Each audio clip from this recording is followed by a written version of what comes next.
আসসালামু আলাইকুম। কলিং বিষয় মালয়েশিয়া বরাবরের মতো আমি আছি আর এসে তো সম্প্রতি সবাই জানেন যে ডক্টর ইউনূস উনি কিন্তু মালয়েশিয়া আসবেন। আর অলরেডি আজকে কিন্তু ১১ তারিখ ১১ই আগস্ট উনি কিন্তু অলরেডি এসে পড়েছেন। তো ভিডিও শুরু করার আগে কিছু কথা আমি আপনাদের বলি। এই সফরে আসাতে প্রবাসীদের জন্য কতটুকু সুবিধা হবে? না এটা শুধু বাংলাদেশের মানুষের জন্যই সুবিধা? তো এই বিষয়ে আমি আপনাদেরকে কিছু শোনাবো যেটা নিউজ বাংলাদেশের খবর থেকে আমি শুনতে পারছি। আর দেন যারা আমাকে এতদিন ভুল ভাবছিলেন কমেন্টে এসে গালাগালি করতেছিলেন। আমিও ভিডিও করি নাই। জাস্ট সময় পাচ্ছিলাম না। ইদানিং কাজেরও প্রেশারটা বেশি ছিল। তো তাদের কিছু কথা বলে রাখি। দেখেন আপনারা আমি যেটা বলছিলাম যে দেখেন আজও আসতে পারেন কিনা আগস্টে বা খোলে কিনা। কিন্তু দেখেন আমার কথাটা কিন্তু মিলছে কথা কাজে। আর আপনারা যারা কাজীপুর ওভার সিরিজের কথাগুলো বিশ্বাস করছেন তিনি কিন্তু এখনো প্রতিশ্রুতি দিয়ে আসতেছে। তাই না? তো সেক্ষেত্রে আমি আবারও আপনাদেরকে বলবো যে আমি এখানে আসছি কোনো বিজনেস করতে না, আপনাদেরকে হেল্প করার জন্য। যদি ওইরকম কোনো আগ্রহ আমার থাকতো সেক্ষেত্রে আমি প্রতিনিয়ত ট্রাই করতাম এখানে ব্যবসা করার জন্য, ভিডিও করতে। বাট আমার ওটা প্রয়োজন নেই। আমি এখানে ভালো আছি, এখানে ইনকাম করতেছি। বাট আপনাদেরকে হেল্প করার জন্য মাঝে মাঝে এখানে আসি। তো যদি আপনারা সাপোর্ট করেন সেক্ষেত্রে রেগুলার আসতে পারবো। আর যদি আপনারা ঘৃণা করেন সেক্ষেত্রে দেখা গেছে আমি আমার মতন কাজ চালাবো আর কি। তো আপনাদেরকে একটা নিউজ শোনাই। এটা হচ্ছে 13 ঘন্টার আগের নিউজ, এখন টিভি থেকে। প্রধান উপদেষ্টার সফর নিয়ে আলোচনা করতে মালয়েশিয়া থেকে এই মুহূর্তে যুক্ত আছেন আমাদের সাথে শাহরিয়ার তারেক। তারেক, আপনার কাছে প্রথম যে কুয়ালালামপুরে এসে পৌঁছাবেন এবং ওনার সফর সঙ্গী হিসেবে কিন্তু আরো 4 জন প্রভাবশালী উপদেষ্টা আছেন। একই সঙ্গে বিডার চেয়ারম্যান আছেন, পররাষ্ট্র সচিব আছেন এবং একই সঙ্গে প্রধান উপদেষ্টা যে বিশেষ দূত তিনিও আছেন। সুতরাং বোঝা যাচ্ছে যে এটি কিন্তু বাংলাদেশ সরকারের একদম শীর্ষস্থানীয় একটি প্রতিনিধি দল মালয়েশিয়াতে আসছে।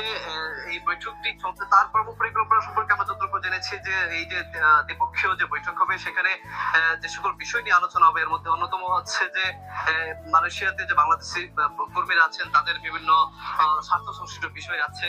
একই সঙ্গে আমাদের জ্বালানি বিষয় নিয়ে আছে, শিক্ষা বিষয় নিয়ে আছে এবং বিনিয়োগ বাণিজ্য বিষয় নিয়ে আছে এবং একই সঙ্গে সবচেয়ে বেশি যে গুরুত্ব দেওয়া হচ্ছে যে দক্ষিণ পূর্ব এশিয়ার যে রাজনৈতিক এবং অর্থনৈতিক যে জোট সবচেয়ে শক্তিশালী একটি জোট এই এশিয়া অঞ্চলের।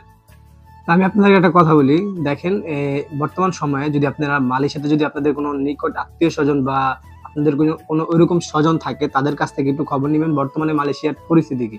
হ্যাঁ ভাই, আমি বলবো বর্তমানে মালয়েশিয়ার কাজকামের পরিস্থিতি খুবই ভালো। বাট এখন সময়ে বর্তমানে কিন্তু মালয়েশিয়াতেই একটু ঝামেলা চলতেছে। বিগত যেহেতু কয়েকদিন যাবত ভিডিও আপলোড করি নাই, তো এর মধ্যেই কিন্তু সরকার গঠন নিয়ে মালয়েশিয়াতে যারা এখানে স্থানীয় মালাইরা আছে তারা কিন্তু একটা আন্দোলন করছিল মসজিদ ইন্ডিয়া এবং কুয়ালালামপুরে।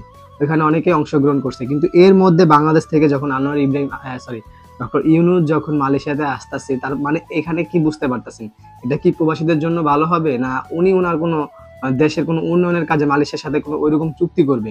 তো এখানে শিক্ষা খাত আছে এবং এখানে লাস্ট অব্দি যে কথাটা বলা হয়েছে সেটা হচ্ছে যে প্রবাসীদের জন্য এখানে মানে বৈঠকে আলোচনা হবে। আর এই আলোচনাটা হবে কিন্তু মঙ্গলবার, আগামীকাল। আর যেহেতু আমি ভিডিওটা আজকে আপলোড করব, যেহেতু সোমবার, তো সেই ক্ষেত্রে দেখা যাক আগামীকাল ওইরকম কোনো আপডেট আসে কিনা। যদি আসে অবশ্যই আমি আপনাদেরকে ইনফর্ম করব।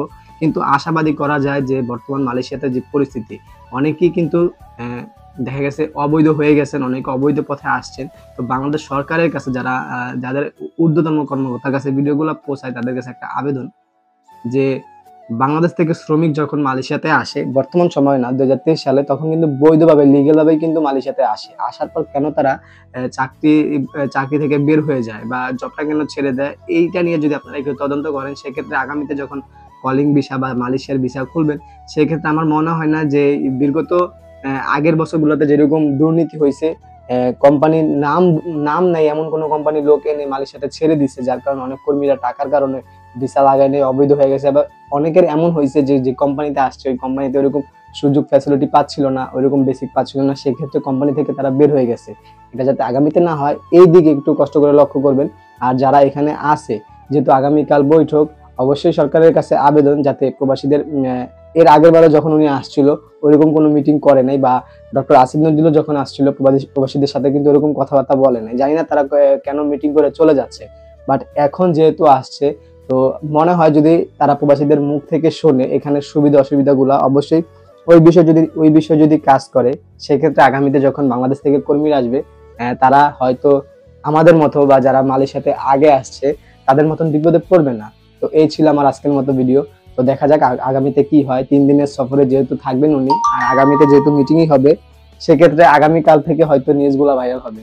আর যারা বর্তমান সময়ে মালয়েশিয়াতে কাগজপত্র জমা দিতেছেন, আমি আপনাদেরকে আবারও বলবো, দেখেন অফিসিয়াল বা সরকারি এখন কোনো ঘোষণা আসে নাই, এখন পর্যন্ত মিটিং এ আলোচনা হয় নাই, সেই ক্ষেত্রে কিভাবে মেডিকেল করাবে বা কিভাবে এজেন্সিরা কি কার্যক্রম করাবে জানি না, বা আমি এটা কোনো এজেন্সিদের মানে ক্ষতি করার জন্য বলতেছি না, বাট আমি আমার দেশের লোক যাতে বিপদে না পড়ে সেই ক্ষেত্রে ওই ধারণা থেকে বলতেছি, যারা আসবেন কর্মীরা অবশ্যই যাচাই বাছাই করবেন, আর অফিসিয়াল কোনো ঘোষণা পেলে অবশ্যই নাম দিবেন, তার আগে না। আর বর্তমান সময় যদি আপনি বলেন, আমি যেহেতু মালয়েশিয়াতে আছি, কোন দেশে গেলে ভালো হবে, যেহেতু মালয়েশিয়া নিয়ে এখন কিন্তু একটু মানে দেখা গেছে যে 6-9 হচ্ছে, সেক্ষেত্রে আমি আপনাদের বলবো আরো অনেক দেশ আছে। যদি আপনারা সাজেস্ট জানতে চান, অবশ্যই আমি পরবর্তীতে যদি এই বিষয়ে কমেন্ট বেশি পাবো সে ভিডিও বানাবো। তো এই ছিল আমার আজকের মতো ভিডিওটি ভালো লাগলে অবশ্যই চ্যানেলটি সাবস্ক্রাইব করবেন, ফেসবুক থেকে দেখে থাকলে লাইক কমেন্ট শেয়ার করবেন। তো দেখা হবে পরবর্তী ভিডিওতে, সেই পর্যন্ত ভালো থাকবেন, সুস্থ থাকবেন, আল্লাহ হাফেজ।